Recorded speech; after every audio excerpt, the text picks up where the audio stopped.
Hello everyone, this is Peony Patnaik with Seattle Desi TV and we are at the Spotlight Studio recording a Trailblazer interview. Today we have with us someone whose name is synonymous with UTSAV, which proudly hosts the UTSAV Mela every year. He is known for his exceptional leadership skills. He is a revered member of the Indian community here in Washington. He leads with compassion, purpose and integrity and helps the youth find its voice. I am so thrilled as he applies as a major candidate in the North Shore School District for this year's election and can't wait to welcome him. Please welcome Arun Sharma ji in the studio. Thank you, Peony. Thanks for the warm introduction and thanks to the Seattle Desi TV inviting me into the Spotlight Studio. And I'm very happy to be here and very happy to talk with you today. Yes, absolutely. I think we are equally thrilled and we just can't wait to get to know you up close personal. So let's start a little bit with your personal journey. I mean, I'm sure it's been such an inspiring journey from what we see and we would like to hear it from the horse's mouth. So thank you. Thank you for that. So I have been living in this part of the world since 1992 when I started working for Boeing.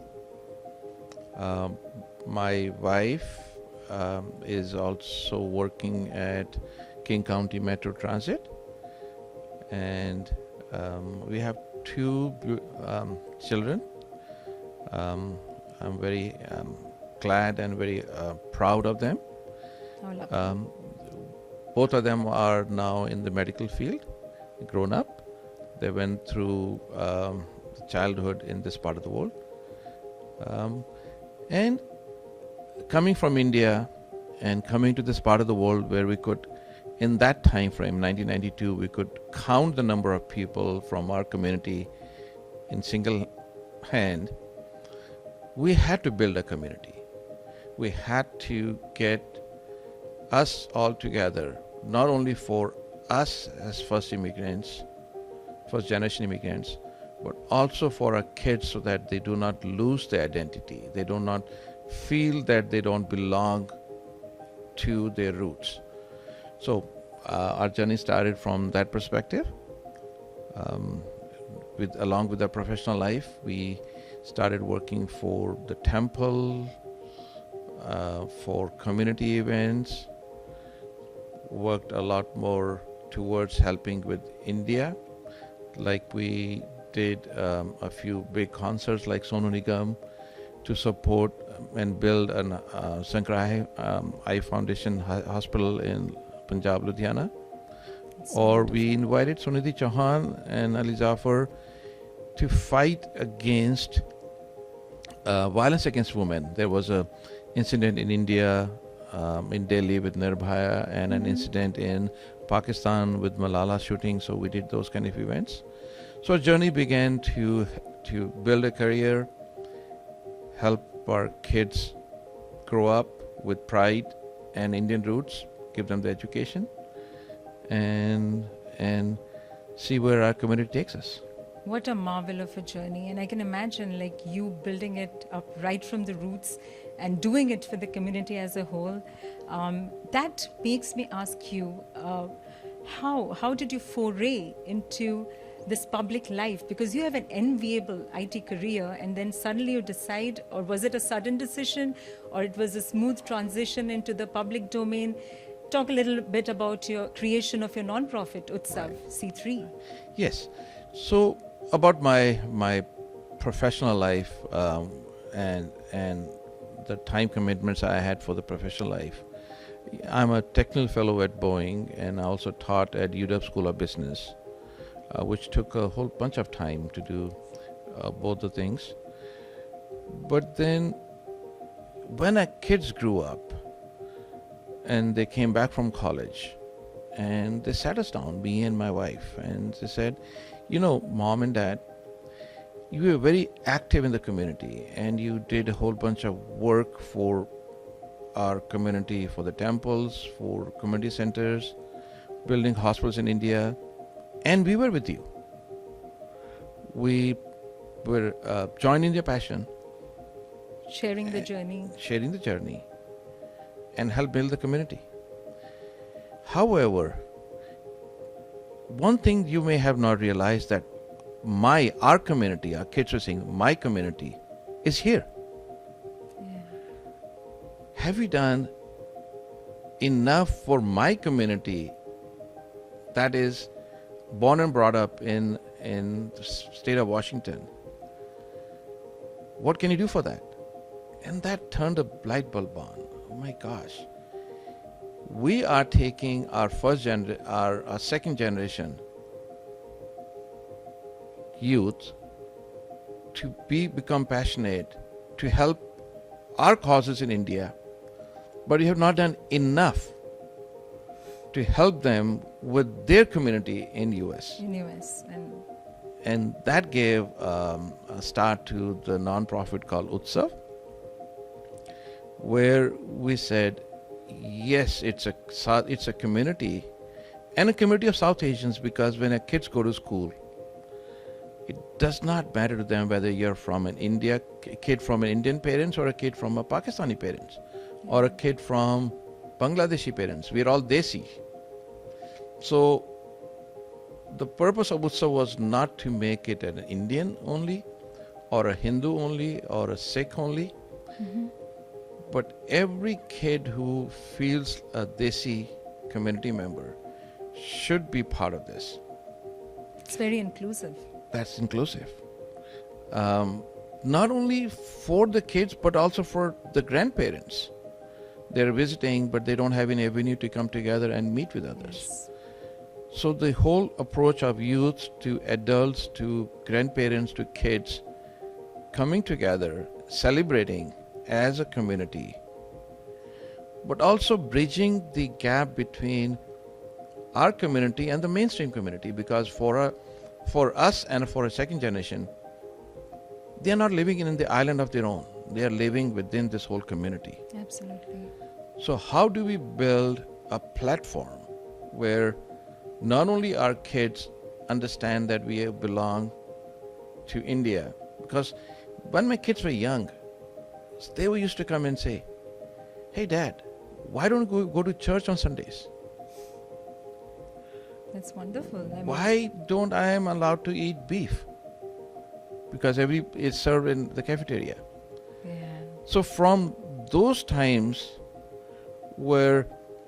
and the kids used to have difficulty because their names are Anand and Chandani. There were many motivations for them and for others to change their names to sound it more American looking sounding names. But they're lovely names. They're lovely names. My favorite movies too. Yes, and they stay.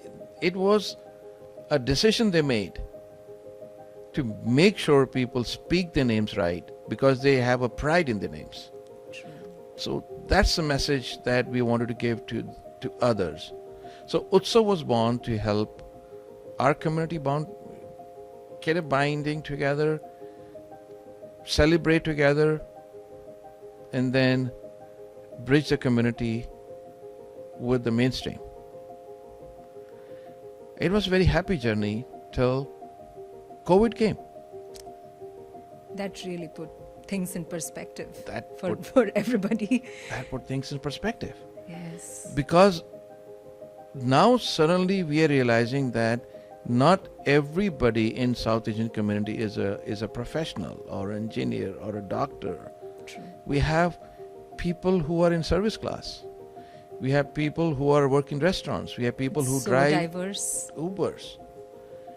The financial stability, the need for food security, the need for vaccinations, and the need to go find help.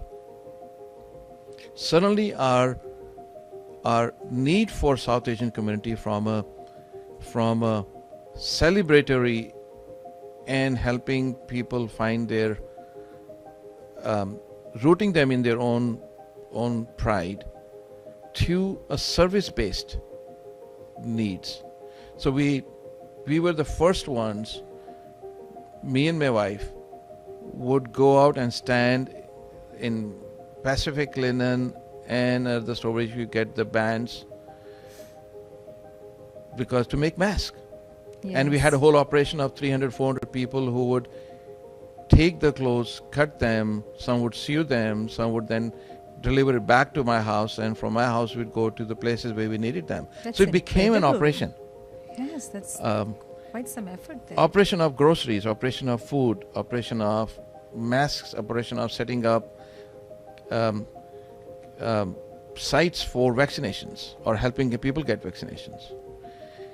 To a point where people also starting reaching out to ask for help with domestic violence, because our community did not feel comfortable going to the state and reporting to them.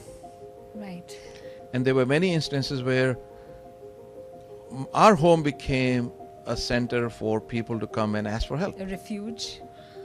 I would not say it's such a refuge, but a counseling. I mean, my wife is people respect her and trust her, so it became easy for them to approach her and ask for help. She's lovely. Yes, thank you. Thank you. So UTSAV grew up from being a celebration events to service-based, mental health, counseling, and getting people from mainstream attend our events and getting them to know our culture, and for us to not be too afraid to reach out to the elected officials, because our community, based on our experience or knowledge about politicians in India, we are very averse. Yes. We are very we don't trust, We have our perceptions and they're not really good. and we don't trust them. We don't trust easily. Yes. So to get to those things, that's how UTSAV was born, and that's UTSAV is thriving. We do events.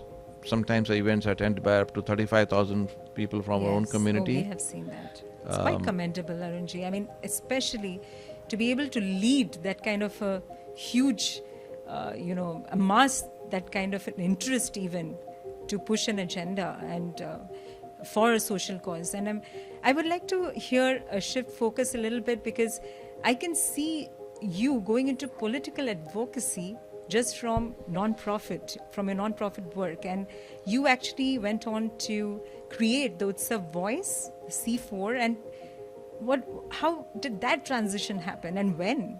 Right. So going from a personal life where me as a family, a Sharma family, growing up and helping our own small home, our own small community, to building a non-profit community for the state of Washington, and also getting our community leaders and the state leaders and the faith leaders attend our events. When with the advent of COVID, and after the cultural impacts that started happening with the change in the administration a few years back, and I'm not getting into the right or wrong of the political world, but it did impact our community kids. Our kids started getting impacted because they got started in getting singled out.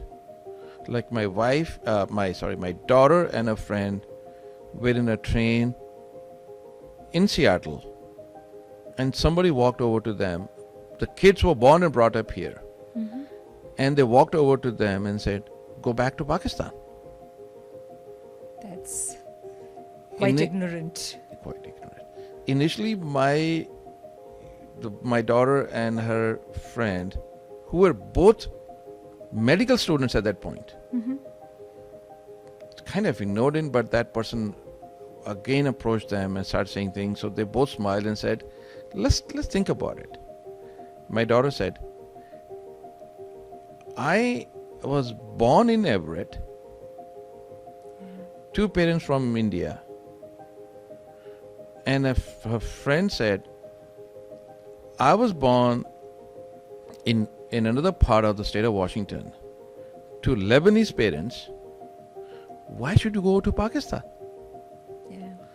But beyond that smiley faces or the handling it in a more appropriate way, they got impacted. They did, of course. there were other kids who were impacted in schools and colleges. So we felt that it's time to also build some power. Just being in a community coming together to celebrate or helping out and providing service is not enough.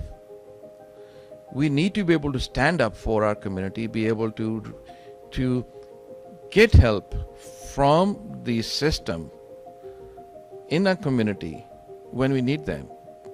But to do that, we have to do a civic duty. We have to, yes. Just saying, leave us alone, but help us, but come out and help us when you need you, it's not enough. Absolutely. You have to join that political force. You have to join that advocacy force. You need to show that you have the strength and the need for the leaders to be cognizant of you. कहते हैं ना कि हम हैं, हम भी हैं, हमारी भी आवाज है. Absolutely. और आवाज बनाने के लिए हमें स्ट्रेंथ दिखानी पड़ेगी. वो उत्सव को उत्सव वॉइस में बदलना पड़ा, में ऐड करना पड़ा.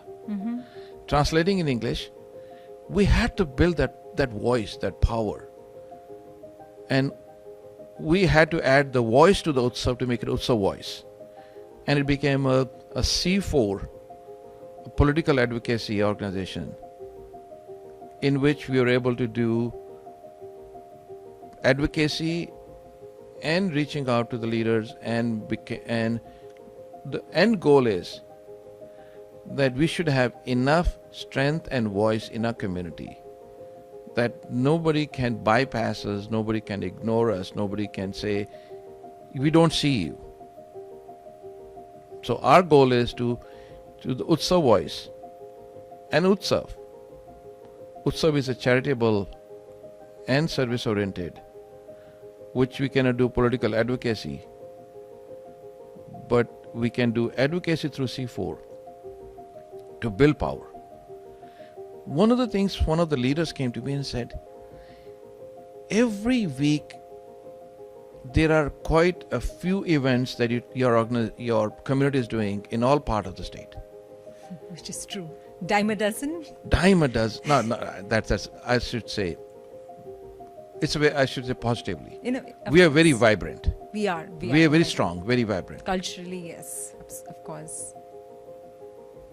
But we don't, and no other community in the state of Washington is as vibrant, as strong, as out there, and as much committed to serve the community. Yes. But those leaders asked me, but where is your voice? With the level of capabilities or strengths or money that you're spending, Talent. and the voices you have, where is your team? Where is your voice? Why not united? That's where the Utsav voice is starting to become more and more vocal to stand up against systemic issues that happen. Yes. So, if you like to talk more about Utsav voice, we should, because it's my passion. Yes. Along with Utsav. Yes. No, Utsav voice is, I think we are very excited about what it brings to the Indian diaspora. I mean, finding a voice is what we need. We are doing a lot here, so many organizers. And I would like to actually point out that you have shown a lot of solidarity with a lot of organizers when they are setting out to, you have promoted their programs. You have really given them strength. And so that really shows how you are here, your vision is way beyond. You really want to unite the Indian diaspora, help them find a voice. Yes. Not only Indian diaspora, but I would say South Asian diaspora. South Asian? Yes, that's wonderful. Like we did the Holy Millen events. This was the third time we did in state capital, Olympia, within the capital of building. And I believe we are the first ones that were doing that within the state capital, celebrating Holi. That's and so cool. We probably were a very few or the first ones to be able to carry a flag, India's flag, inside the Capitol building and have it alongside with the US flag. And we are dancing and singing to the music of Indian music and having the governors and other elected officials attend and dance with us. And one of the irony of last year's events was when all the elected officials were there and the music was on, one of our members said, "Can we play that song that symbolizes our strength of today, Sher Khul Gaye?" Oh, they knew about Sher Khul Gaye. Yes. That is insane. And so we played that song, symbolically saying, "Hum Sher." हम US में आके capital building में अपना झंडा लहरा के इतने 80 elected official senators और रेप्स को लेके डांस करते हुए डांस करें कि शेर खुल गए. Oh wow! I'm getting emotional. I know I'm getting emotional. For them to know the song, I mean, to appreciate our talent, I think we have come a long way. And there is so much effort behind it. And today we're talking about it. I think I feel very blessed and honored to have this conversation with you. Moving on, I think let the highlight of the moment, I would say, you are the man of the moment. You are a candidate for the North Shore School District. And for the upcoming elections, it's August. Yes, the primary is in August. And the primary is in August. And we are rooting for you, Arunji. Clearly, I mean, there is so much representation that we need, and we know what it can do to our community. It can help uplift our community in ways we don't even know. Right. And we really want you to win. I mean, please talk a little why North Shore, about why you decided. For the election? Yes. Let's talk about it. So, our community is growing. So as I said, when my kids went through the same school district, we used to look through the yearbooks to look for the last names, and we could count in a single hand how many last names we found when our kids went to school. Right. To a point that in North Shore district, we have around 40% people of color, and almost 25% of them are from South Asia. That's a huge number. It's a huge number. So, not only our community, but the mainstream community started asking these questions, because one of the tenets of democracy is the elected bodies should represent the demographics of the people they are representing. Yes. So, if we have 40% people of color and 25% South Asians, where is our voice in that elected body? True. Not only from a North Shore district perspective, but in any other elected body. So I started getting calls from a lot of people that we are not finding a candidate, we need to have a candidate. And so one day I was talking to some of the elected officials who were actually in my room, in my home, talking about it. And 10 minutes before the deadline, they were saying, I hit the button because they were sitting in my house saying, you need to stand and blaze the trail for our people to be comfortable of standing and getting elected. And I was hesitant because I said, I already have a platform. I already have a voice. I can reach out to you and others when I need help. And I'm able to help the community. And that those two, one was a senator and one was a county council member. He smiled and said, but you still have to come to me to get the work done. Yeah. By getting elected and having your community members elected, you can do the actions yourself. Right now you have built this platform, but you still have to come to me. And I have to do the actions for you. Stand and become that person, that you are the one who can do the actions.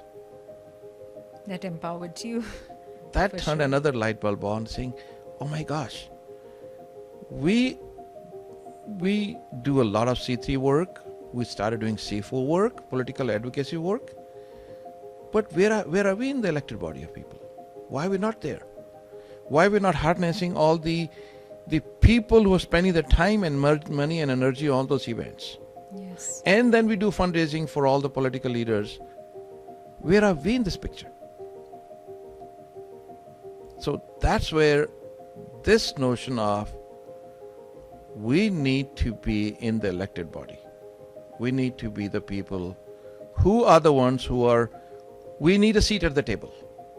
Yes. We are not going to be standing and tapping onto the shoulders of the people who have a seat at the table and asking them to help us and wait on them and wait on their time or their desire to help us when we need help. So that was a jump that I said, yes, school board is an unpaid job and it's the most difficult job because you're dealing with a lot of passionate parents. Mm-hmm. And with my job as a technical fellow and my C3 and C4, it was a very difficult decision for me to take. But I think it's time. It's time for us to build that machine where people can join into.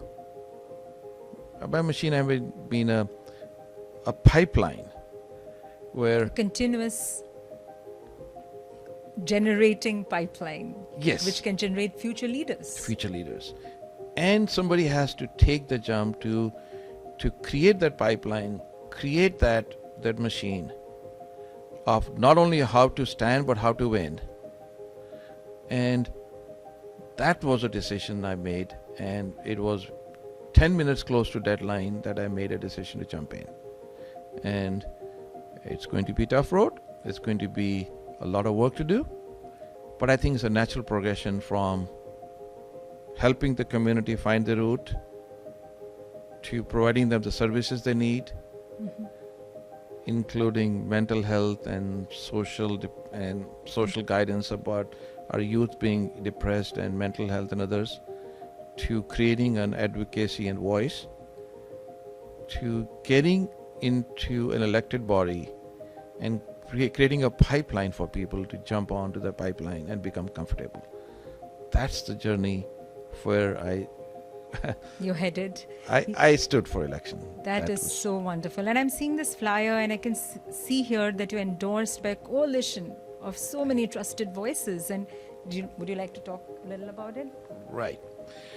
So as I said, I am endorsed by, first of all, I was the school district is quite a large area, and it falls into 3 LD districts, and people who don't know in our community or others need to understand that legislative districts, there are 49 in the state of Washington, and school district falls into 1st, 44th and 45th in Snohomish County and in King County. So far I've been endorsed by or recommended by all of these 1st, 44th, 45th, endorsed by 1st and 44th, and also been recommended for endorsement by Snohomish County, which is happening. The meeting is on 22nd, and I'm getting interviewed by King County for endorsement. I've also been endorsed by all the 3 senators of the 3 LDs, John Lovick, Derek Stanford, and Mankanhingra. I'm also being endorsed by almost all of the state reps from those districts. Mm-hmm. And I'm also endorsed by the county, Snohomish County council member, Jared Mead, and a King County council member, Rod. So I've been very widely celebrated. It's an endorsement. And along with many other our community leaders and the mainstream community leaders. So it's not just my community is I'm not saying it's just your district, you mean? I'm not standing up for just say my South Asians. The endorsement I received is from these are not South Asians, so it's not Right. like I'm only known in the South Asians or endorsed by South Asians. even though all the South Asians from the state of Washington are endorsing me. And this is my flyer, and you can read about me from here. But I've been endorsed by the mainstream and our community members widely. So but it's going to be an election. It's going to be something that we need to go with very positively for. Yes. It's not against anybody, because especially in a school district, we are not here to divide anybody. Right. It's here to unite. It's here to unite. Your priorities, I mean, Right. if you did win, which we are rooting for, what would be some of the changes that you would introduce or work on for the school district? Right. I think these priorities are for the school district and in general also in life. And this is my flyer, and if you can read at the back. To me, if I read from here, so it's the developing the whole child. Yes. That's the first priority, and there are 5 of them. And let me talk about each of them for a little bit. When we ask the kid to become smart and become good in math and science and STEM, which is very much needed, because these elementary kids will one day ask and say, hey, parents or grandparents, how unsafe are you when you are driving a car on your own? Well, these kids will never need a driver's license. Their work will be done by maybe robots. Their butlers will be robots walking around. Already there in California, the driverless cars. So they need to know STEM and be able to talk with robotics. But that's not what the only way that kid could be smart. The STEAM has to be powered, a STEAM with A in there, with arts and music and the kid has to be a whole child, and the kid has to be happy, kid has to be able to smile. A holistic approach to education. In other words, IQ itself is not important. EQ, which is emotional intelligence or emotional resilience, Definitely is equally important. Being able to live with diverse group of people is important. Being able to smile and physically be active in this world of tabloids. Yes. Being able to work with the pressures of social media. So the kid has to develop as a whole child. Which means, to summarize, you need to have the right science and math and robotics and STEM programs, but also for neurodivergent kids, for special education, for arts, for music and sports. So that's the first priority, that we need to get back to the basics of kids need to be successful and happy, and success does not only mean getting to the best college. Correct. Which leads me to the last priority that I have, which is real skills for real life. Because in real life, you're not as protected or sheltered as in a school or home by the parents and teachers when you're young. And what I've said, the things I was talking before, you may be highly capable in getting to a college, but to be successful and happy, you need to have those other real skills. True. And not everybody has to go to a college to be successful. You could go to a trade school to be successful. If you are a special education kid or neurodivergent kid, how do you learn and be successful and be happy and learn the real skills? As an advocate of autism, I'm totally rooting for you, and I would appeal for our Indians, because there are 3% of them, and all of them should just vote for you, so that we see you up there and you actually meet these goals. Right. These are some wonderful goals to have. So other goals, I would say, inclusive and compassionate teaching. Yes. 40% people of color. If I have an event, Diwali tonight, and I have exam in the morning, if I am a kid, a girl, who is fasting and is not drinking water, and have to be able to show the same level of competence during those days. And when the kids are growing up and when their body changes and they have cramps and other stuff, my daughter went through that. You're not drinking, you're not eating, you have those situations going on, and you're supposed to take the same level of exams as anybody else. Where is compassion in there? Where is inclusiveness in there?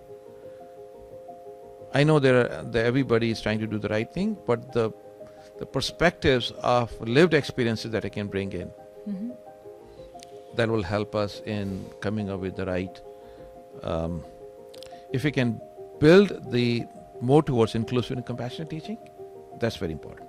Yes, I think empathy in practice is the most. It leads to great innovations, and leading with empathy is a skill. It's a skill, Arunji. Thank you. Thank you. I think you have it absolutely. I think yes. Are there some? Yeah, there were two others I will like talk about because they're very important too. Other one is empower every learner. As I said, trade school versus robotics versus getting to the best school. If you're musical minded, can you learn through, if you have to learn about White House, is the only way to write an essay or draw it up, or can I build a White House and put the presidents in there? Can I create a musical show to talk about White House? Can I go into the garden and show nature, build something in nature to talk about White House? So every person has a way to learn. So we have to empower every learner in the manner they learn and be happy about it.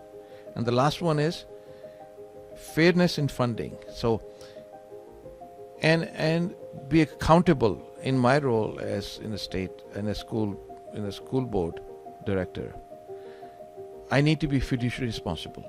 I need to make the right decisions for funding and spend, and for the right measures of the spending, which also means making sure that the funding is also attributed towards the frontline professionals, the teachers, the administrators, who actually have to give the programming. If they're not happy, if they're not motivated, if they're not empowered, we can have the best programming, but if the delivery of the program is not done by people who are happy and empowered, that programming will not be successful. So these are all the priorities that I have going forward. I think it's pretty multidimensional what your vision is if you were to get elected, and these are some goals I think every educator should look at and strive to achieve. Moving on, I think we should have a message. What is the message, the final message that you want to give out to the audience who are watching this podcast, the Trailblazers? Yes. So the first thing I did was look at the data when I said I'm going to, for C4 and for my UTSAV voice, one of the key things is we looking at the demographics and this data. So the one thing I saw was I'm taking example of the North Shore School District, and I can take it further to other areas too. In the North Shore School District, we have 40% people of color, students of people of color. 25% are South Asians, students of color. Voters are 4%. So the 4% voters carry the burden of the 25%. That's so true. So the responsibility for each voter is to carry the weight of 10 other people that they are not able to vote at this point. And these are the US citizens. These are the US citizens, the 4%. And only they can vote. Only they can vote. Yes. So to represent 25% people, the ability to represent is only with 4% people. That's very concerning. And it's not, I'm not saying it's concerning, but it's a huge responsibility. Yes. Should not be taken lightly. It's not that, I am busy, or I don't know, or I don't want to vote. Or it's not like they don't want to vote, they don't feel it's a priority for them to vote. Right. Because it doesn't impact me, but it impacts 10 kids. It does. Now, even those 4%, right now, the percentage of people who vote are maybe 10 to 20%, which means around 0.4, 0.5% of the total electorate. And they all don't vote in one direction. So for our South Asians, our swing of the vote is almost zero. Yes. So now I'm coming back to the point where we have these events and such a vibrant community. We do so much fundraisers. Nobody cares about us because we do not give them the reason to come to us, because we do not swing the election. That's true. We got to do it. They have no incentive. Yes. Now, being in this technology world and the people, my friends in technology world, I collected the data from the voters list, and I'm going through each, we call it precincts. The LDs are broken up into smaller units, and I'm seeing which South Asian lives in which part of that precinct. I see. We should create a South Asian precinct leader. Make sure that their precincts are represented by South Asian who actually will take the burden of making sure that 4% who have the ability to speak on behalf of the 25% actually vote. True. And vote in one direction. Let's all get together under C4 or some other umbrella. Get those people to come to you. Get make a decision as who to support, and support in one direction. Our swing will go from a 0% to 4 to 5%. That's my calculation. And 4 to 5% swing would change elections. Totally. And all of these elected officials now will come to us. Because the voice that we're talking about, the voice we are speaking from top of a building saying we are here, but it's not having the same impact of getting them to impact their elections. This is where the impact is going to be. I think it's about mobilizing everyone in one direction and meeting that goal. It's just getting people together and the precincts together as well. If I ask people to come to a religious activity, to a temple, Yes. or to a party to my home, 90 to 95% of the invitees attend. They do. But if I ask same people to perform the civic duty, 10 to 20% people perform.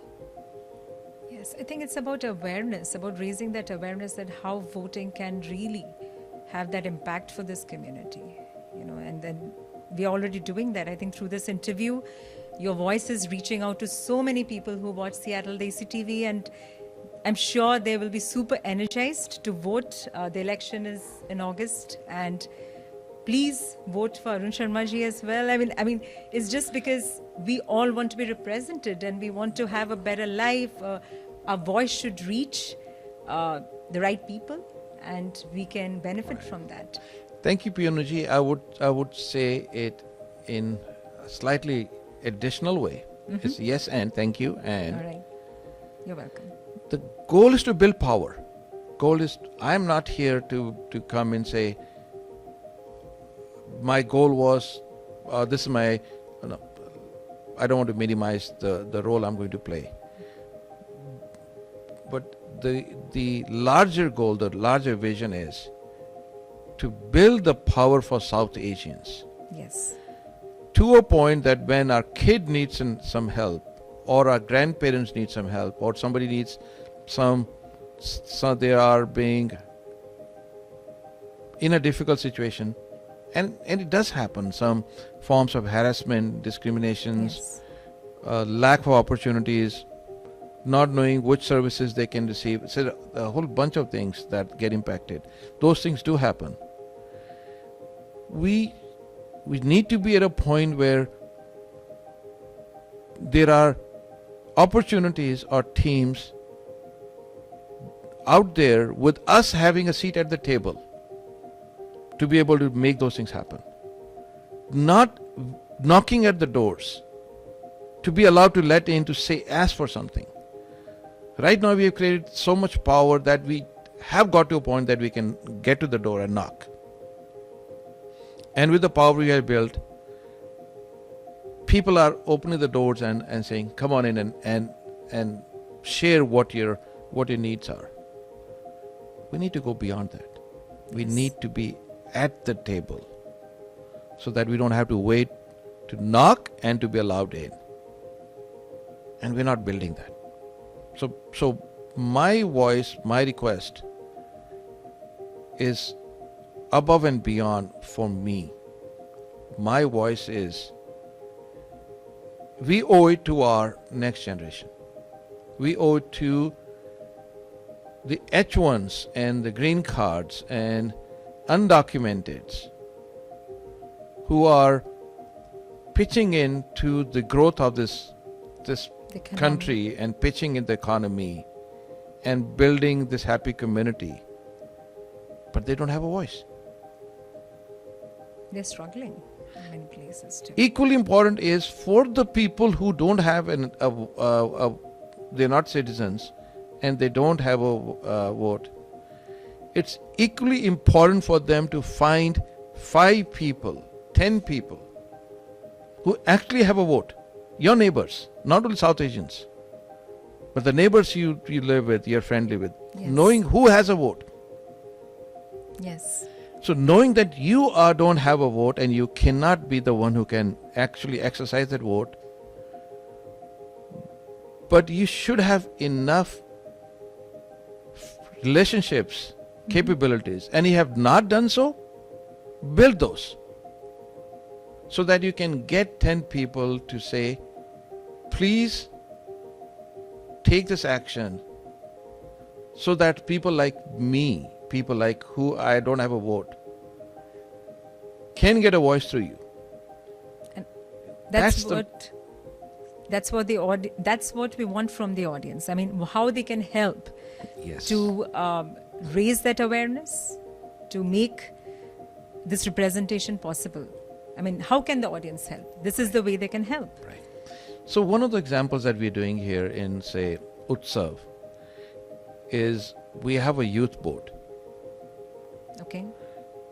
Many places where they have a youth board, they are more into celebrations and events and others.